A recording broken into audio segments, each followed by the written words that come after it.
Yeah, man. Look at this. So Move, mommy. Move. I don't even have fucking poop bags, man. Yeah, I came running out the house, man. God damn. Thanks for a bad video. Oh, you fucking didn't.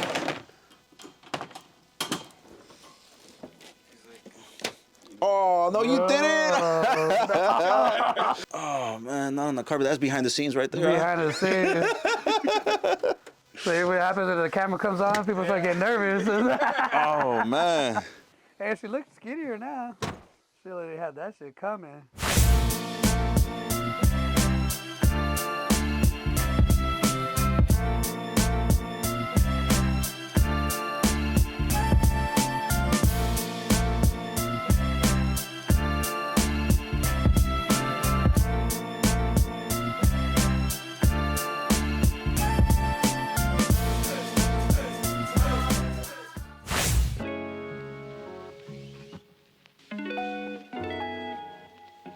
I'm your touch for you. Welcome to another episode of Living with Purpose. We got Rodney here with Top Notch Clips, mobile barber. Rodney, tell us a little bit about yourself. How long have you been cutting hair?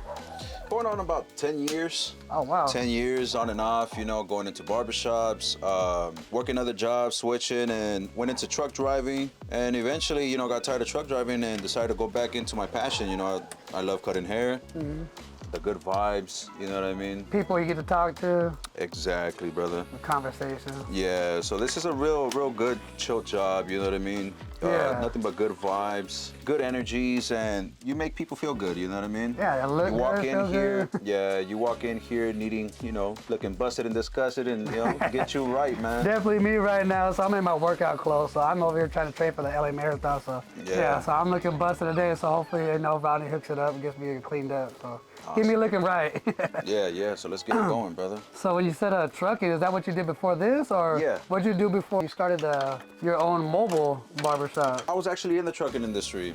And in the trucking industry, I had bought my own truck. I was gonna go ahead and start up my own company, and thought I'd just roll the dice, man. So I really did roll the dice. Yeah, roll the dice, man. Went ahead and sold the truck and got out of it, man. I really did get out of it, and decided to just buy a van, man, and try it out. I've always been handy. Yeah. So the handiness helps a lot, man. My dad always told me, you know, I have to go ahead and try how to do this, do that, and, you know, learn how to cook, learn how to clean, learn how to do construction, all that good stuff, brother. Depending on nobody. Yeah, so he was a man of many trades, man. He knew how to do everything himself as well, man, so. That's awesome. You got that instilled in you. Yeah. So thankfully, man, I was able to put this thing together, you know, and built it myself. That's awesome. So, like, what was that moment where you feel that made you just jump straight into actually possibly went from thinking about maybe I should do a mobile one. What was that? What sparked that idea, like, of a mobile groomer? It's basically, I was thinking, in order to come up, you know, have something that booms, have something that pops. It has to be something spontaneous. If I opened up a barbershop, everybody has a barbershop. Yeah. I've always liked, you know, being different, having something, you know, that is rare, you know what I mean? Something that makes people say really like, wow, you know what I mean? Yeah. There's a lot of nice barbershops out there, don't get me wrong. Beautiful barbershops. Mm-hmm. But sometimes you gotta be clever, man. Yeah, I love it. Honestly, it's just the convenience for me too. I love it because it's this. One, I don't know, a lot of people know out there, but my dad has Parkinson's, so just going to the barbershop, and sometimes he wouldn't want to just because he just wasn't having a good day. So now that, you know, Rodney comes out here to the house, he just literally comes out in his pajamas.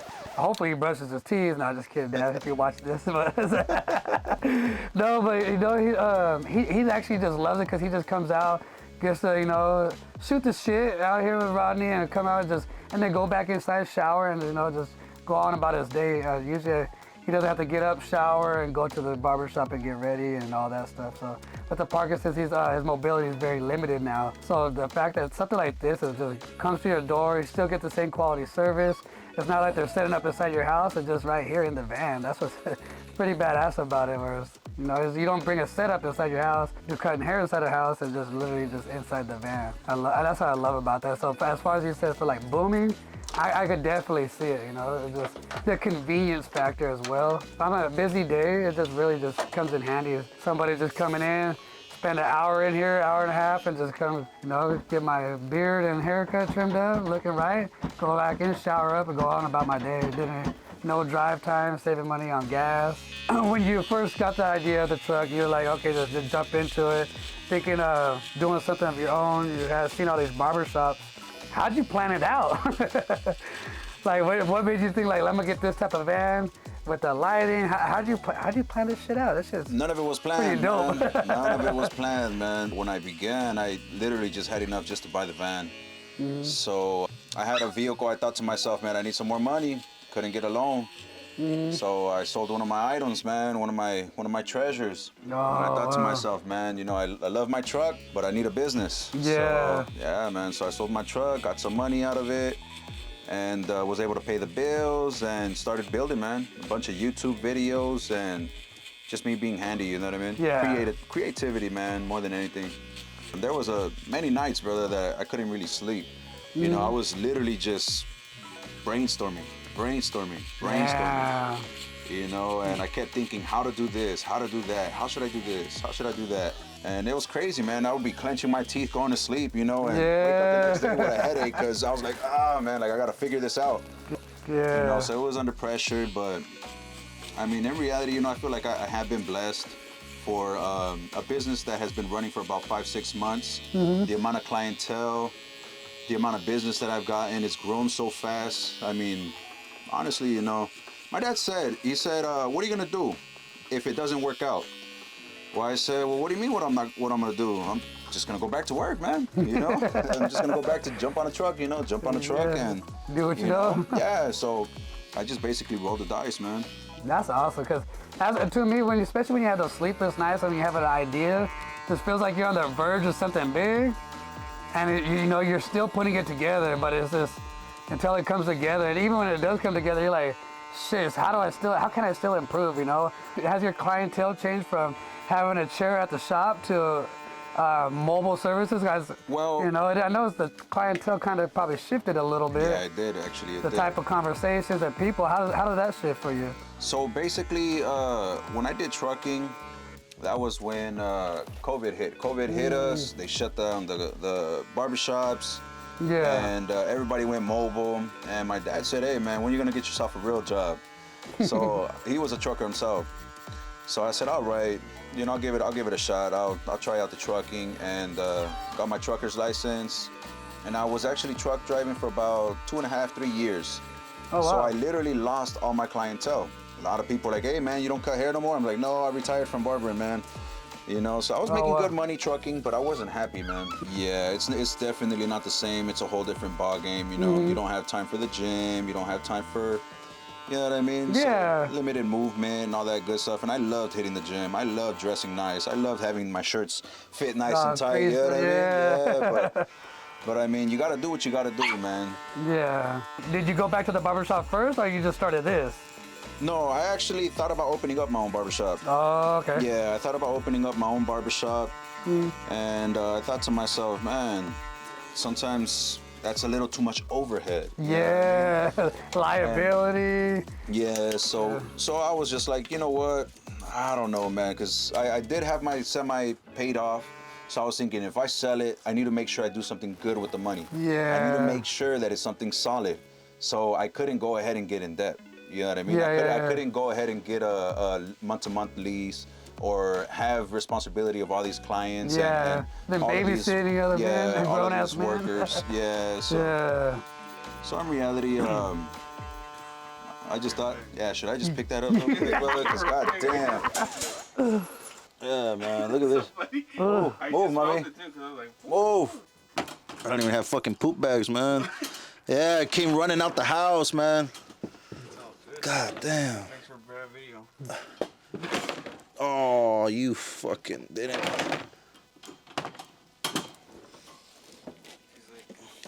Oh, no, you didn't. Oh, man, not on the carpet. That's behind the scenes right there. Behind the scenes.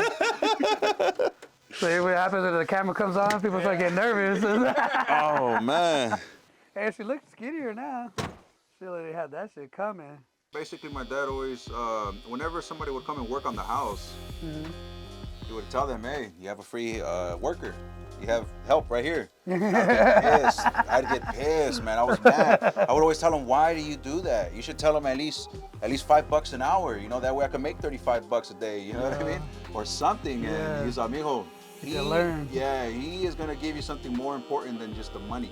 You're gonna learn how to do something today. And I remember too, man. Ooh. I was painting and they showed me how to paint.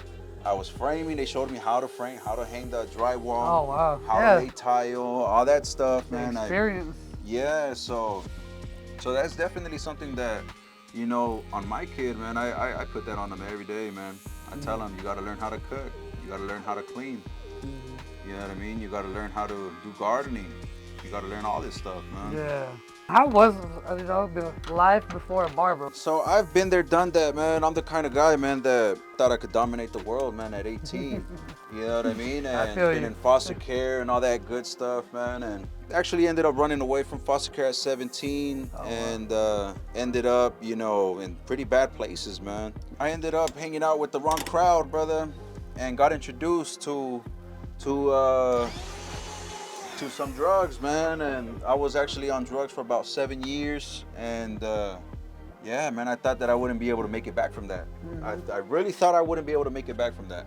I really didn't, man. It's a tough hole to dig out. Yeah, you know, so like a lot of people say, oh man, you know, like it's something that you'll never be able to get over. You'll always have cravings. That's a lie, brother. I live my day every single day, man. No I live my life. craving, No craving, no nothing, man. I feel like, because now you have a purpose. Now you're living. Well, so I've been to NA classes and all that good stuff, and I've actually seen. Let me go ahead and put the hot towel as well, brother. Real quick. So let me tell you guys a little bit about Rodney, man. Before the barbering, before the trucking, if it ain't steaming, it ain't hot, man. How's that right there? Yeah, man, so I've been to classes and everything like that. NA classes, they say you will always be craving, man. You will always be, you know, craving the drug of choice that you were on, man. And I say that's a lie, man, because I don't crave it at all, brother. I'll just tell them they're not done yet. They'd get pissed off, man. They'd get mad. I tell them, man, you know what? If you're still craving it, go back to it. Go back to it, man, because I was done. I was done, man. So I ended up doing a term. I did a term of 2 years. And in there, I remember I would do NA classes as well. Basically, I remember saying that I was thankful for the 4 walls.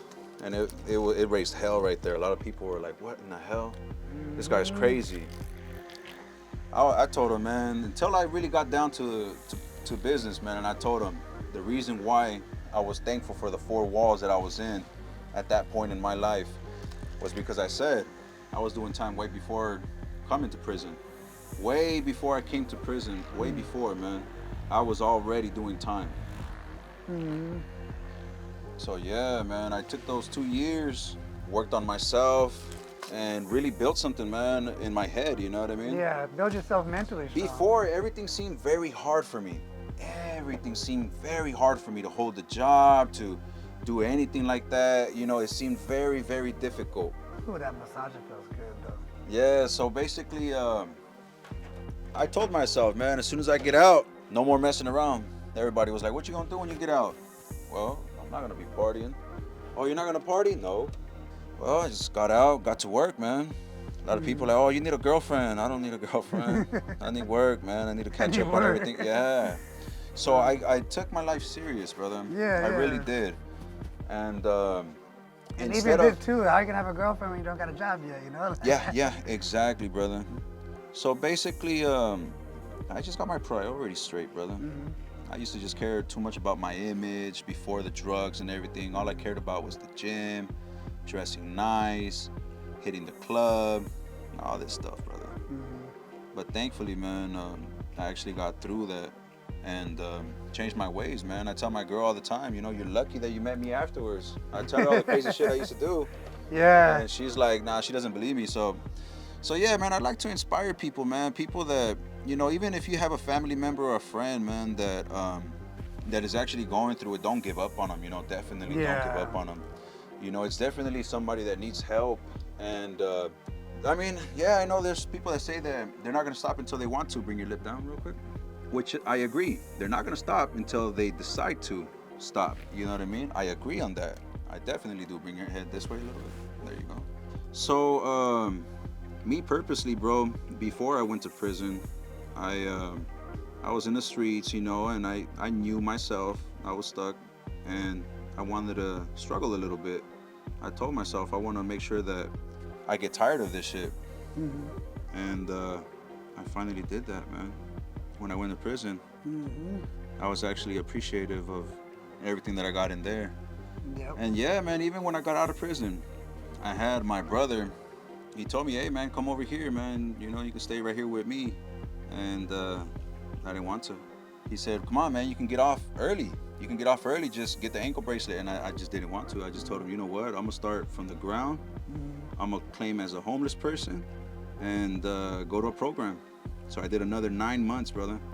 22 months in prison, 9 months in the program. Like a program, like a halfway house? Halfway house, yes, sir. Yeah, so when I did that, it really helped me, you know, feel like I really took control of my mind. You know what I mean? Because somebody on addiction, nobody really wants to continue what they're doing. They all want to stop. But in reality, you won't stop. The other side. You won't stop until you really hit rock bottom, brother. So that's what I did to myself, man. I purposely put myself in rock bottom position. But yeah, man, a lot of people, they trip out, man, when I tell them that. I speak to some of my clients too, man. Kids and everything. I just had a client the other day. He said, hey, man, if you can, you sound like somebody that talks a lot about blessings. Are you a believer in God? And I say, yes, I am. And he says, well, if you can, man, do me the favor and talk to my nephew. You know, tell him, you know, to get a little closer to God. I said, sure thing. And little did I know, man, that the kid really needed that talk, you know what I mean? And I really hit him. From somebody else too, you know? Yeah, especially from somebody else. Yeah, because we all been there, you know? Like, it's the same person, you know, preaching the same thing, and you kind of just, you know, you're tuned out, you're not hearing it. But from somebody else, sometimes it just hits different, you know? Yeah. Well, I just told him, man, I never thought I would end up in drugs. I really didn't. And I still did, man. Yeah. Sometimes it's, you know, for some people, you know, it's a reset. You know, some people out there know I had to do my time too, and it was a reset for me. We'll talk about that later, but you know, that's a full episode in itself. But like you said, your dad told you, you know, you can. If somebody else can do it, you can do it too. Yeah. That's how I love it. I love how your story is. You know, just from another fellow ex-con, you know, just getting up and doing you, you know.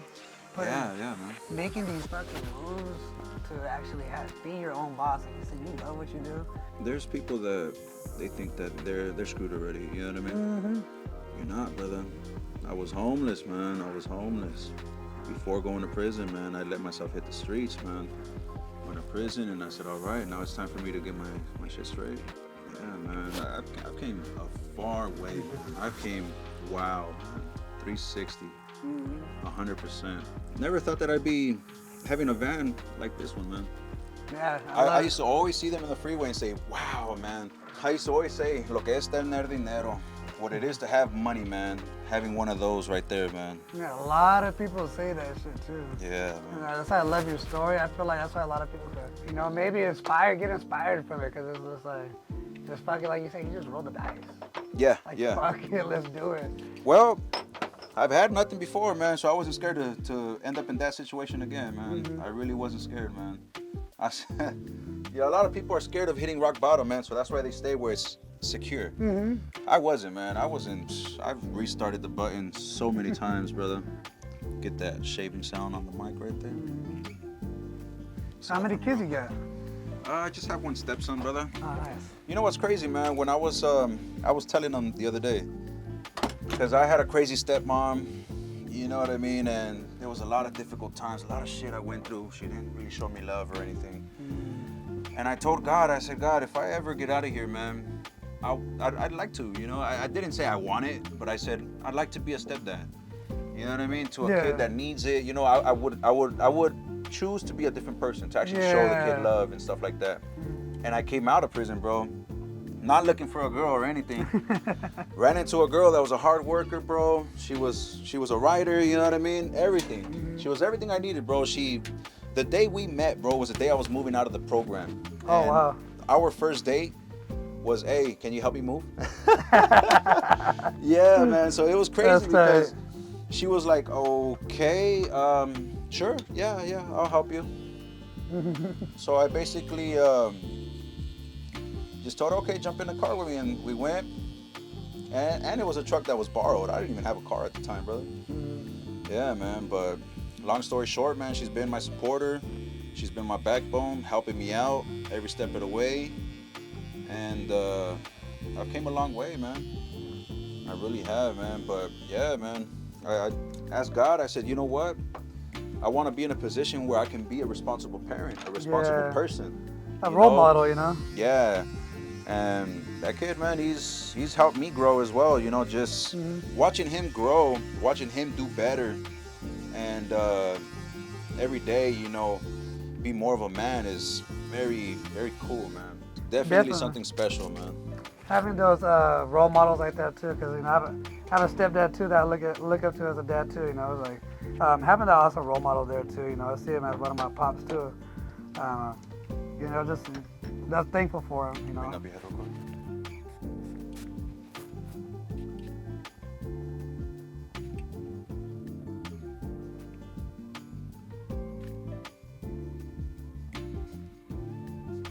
Put your head down.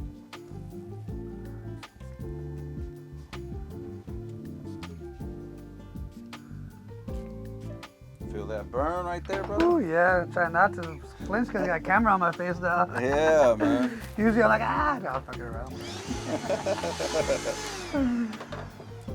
But that one burned extra hard today. Woo, feeling good. Y'all look fresh now?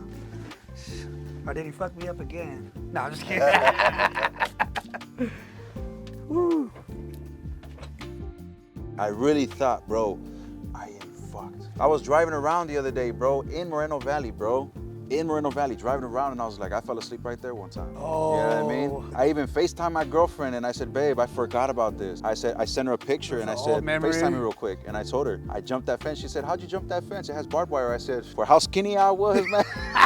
For how skinny Floated I was, over that I shit. jumped right over him. And this is the thing, people think, the homeless guy, man, it's because they're lazy, man. They're stuck, they have problems. They have mental problems, bro, they're stuck. It is not easy being homeless. Oh my goodness, bro. And mental health ain't no joke, you know? Yeah, so- mental health ain't no joke, man. It's definitely something that I'd love to inspire somebody to see that it is possible. Yeah. It is possible to transform yourself. It is possible to get rid of that negative shit and get out of there. You know what I mean? Exactly. Is it easy?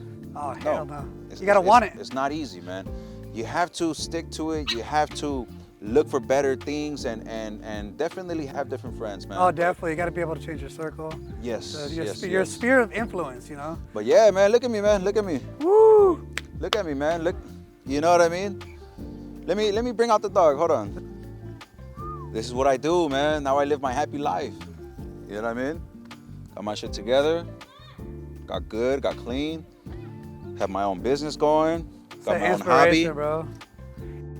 Rodney, I really love your story, how, you know, from ex-con to really flipping your life around, actually. Yeah. You know, being able to inspire others, like most of you people, you know, some who do though. I've been in my trials and tribulations where I've had to be incarcerated for some time, and being able to do real estate and real estate investing, and my agent as well, to flip my life around is not easy, you know. So I do give special props to Rodney here to actually to really go through that and be an inspiration to actually let us record today and capture that story. I know sometimes it's not the easiest to talk about. Sometimes you just really don't want to talk about it too. And just coming from a similar background, I love it. I appreciate your time. And you know, Appreciate you, bro. appreciate you, brother. Bye, go. Until the next one.